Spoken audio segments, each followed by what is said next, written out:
Hello Nallagandla, నేను మీ శృతి హాసన్. ఈ July 3 కలుద్దాం at Shubhapradam shopping mall Nallagandla. See you soon. Unbeatable prices.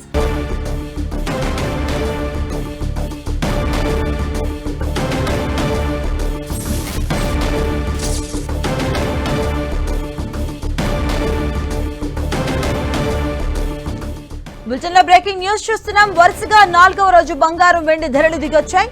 ఇవాళ తులం గోల్డ్ రేట్ 1100 రూపాయలు తగ్గింది. దీంతో గోల్డ్ రేట్ 1,50,000 రూపాయల దిగువకు పడిపోయింది. హైదరాబాద్ లో ప్యూర్ గోల్డ్ 10 గ్రామ్స్ ధర 1,49,000 రూపాయలుగా పలుకుతుంది. ఇక 3,300 రూపాయలు తగ్గడంతో హైదరాబాద్ లో కిలో వెండి ధర 2,36,000 రూపాయలుగా ఉంది. ఇక అంతర్జాతీయ మార్కెట్ లో బంగారం వెండి ధరలు దిగొస్తున్నాయి. యుఎస్ ఫెడ్ మినిట్స్ డైరెక్షన్ కోసం ఇన్వెస్టర్లు వేచి చూస్తున్నారు. ఔన్స్ గోల్డ్ రేట్ $25 తగ్గింది. దీంతో యుఎస్ ఫ్యూచర్స్ లో ఔన్స్ గోల్డ్ $4,150 దిగువకు పడిపోయింది. ఇక 1.5% నష్టపోవడంతో ఔన్స్ సిల్వర్ రేట్ $61.45 ఉంది.